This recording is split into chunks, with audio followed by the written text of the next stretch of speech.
5 bulan yang pada saat kejadian angin ribut kemarin terlempar angin kencang sejauh sekitar 50 meter dan alhamdulillah dia masih selamat. Bayinya boleh nggak? Mau lihat? Saya lihatin bayinya ya. Anaknya masih sehat nih.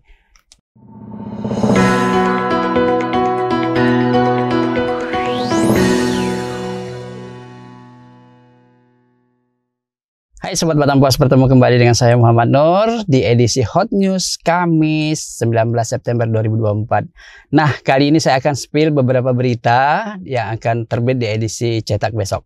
Nah, kebetulan kami tadi juga ikut meliput demo masyarakat ya, yang dari Tanjung Uncang, dari perumahan Putrajaya Group ya, Putrajaya Bersatu. Ada sekitar 5.000 warga tadi yang turun ke jalan, mulai dari memblokir jalan di wilayah Tanjung Uncang di samping Polsek Batu Haji, kemudian bergerak ke Batam Center.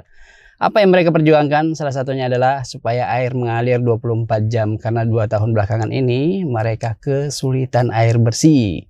Bahkan mohon maaf, salah satunya mereka merasa terkendala untuk mandi pagi. Dan ini yang harus betul-betul diperhatikan oleh pemerintah Kota Batam. Dan mudah-mudahan setelah pasca demo ini ada solusi konkret dari pihak ABH atau Air Batam Hilir dan dari pihak BPSPAM. Nah, selain soal masalah air tadi, ada juga yang cukup menyita perhatian ini. Nah, kita tahu bahwa kemarin malam itu ada badai yang menghantam Kota Batam, Bintan, dan Karimun. Dimulai dari Karimun masuk ke Batam lalu berakhir di Bintan dan Tanjung Pinang. Nah, ada kisah menarik nih yang dari pulau kecil nih di Kecamatan Bintan Pesisir. Ternyata ada bayi 5 bulan yang pada saat kejadian angin ribut kemarin terlempar angin kencang sejauh sekitar 50 meter dan alhamdulillah dia masih selamat. Bayinya boleh nggak? Mau lihat? Saya lihatin bayinya ya. Anaknya masih sehat nih. Ini dia wajahnya si bayi itu. 50 meter terlempar dan alhamdulillah selamat. Ini patut kita syukuri ya. Nah, dari Bintan kita beralih kembali ke Batam nih. Ada banyak berita lagi yang akan saya spill. Salah satunya soal masalah penggunaan BBM subsidi tepat guna, yang kemarin kita sudah diwajibkan untuk mendaftar QR code ya, untuk sehingga setiap pengisian BBM kita selalu menunjukkan ke pihak SPBU.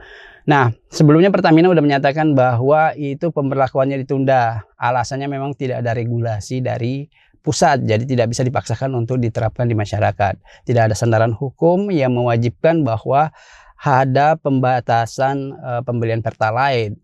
Nah, itu tidak bisa. Nah, Disperindak juga selaku salah satu yang berwenang di masalah ini juga sudah menegaskan bahwa ditunda dulu penerapannya karena ternyata baru 25% yang mendaftar gitu loh. Nah, baik juga sih karena masih belum banyak masyarakat yang menggunakan QR code itu, dan ini akan menyulitkan mereka saat akan mengisi BBM. Dan yang paling penting adalah tidak ada regulasi dari pusat. Itu yang perlu dicatat. Nah, kemudian dari kasus kriminal tadi ada sidang soal pencurian uang ya. Kasus pencurian uang untuk pacar akhirnya divonis 1 tahun penjara. Seperti apa kasusnya nanti bisa dibaca lebih detail besok di edisi cetak Batam Pos.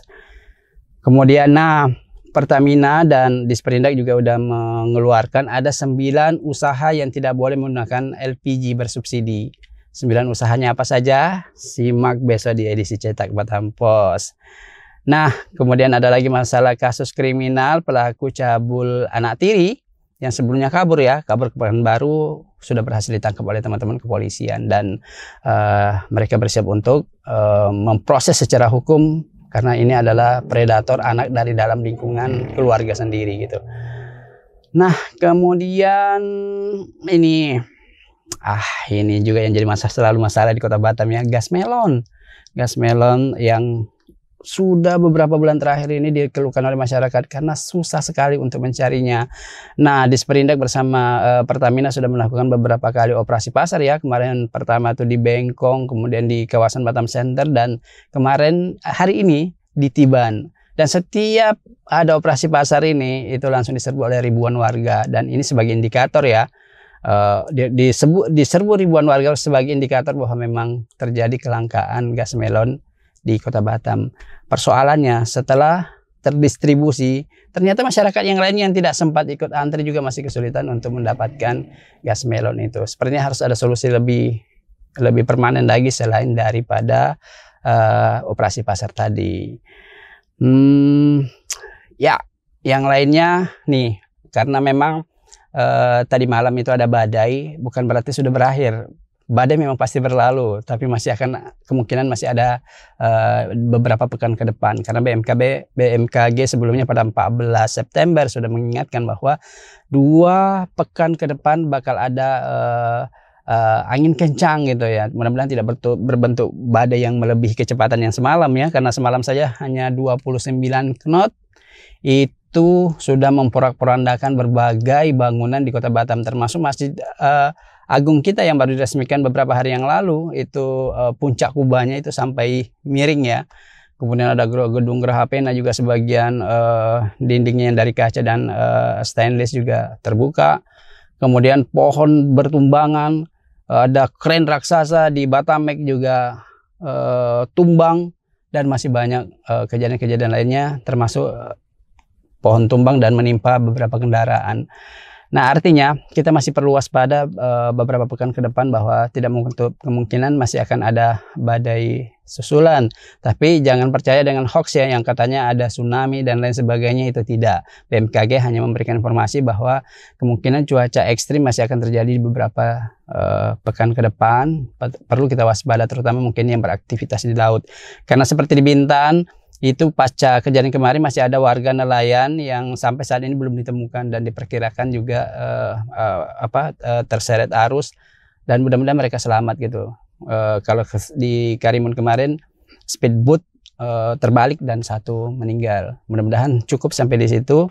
Yang belum ditemukan mudah-mudahan selamat, mungkin terdampar di mana gitu, termasuk yang di belakang Padang tadi yang disebutkan oleh warga, bahwa ada 1 juga nelayan yang belum ditemukan.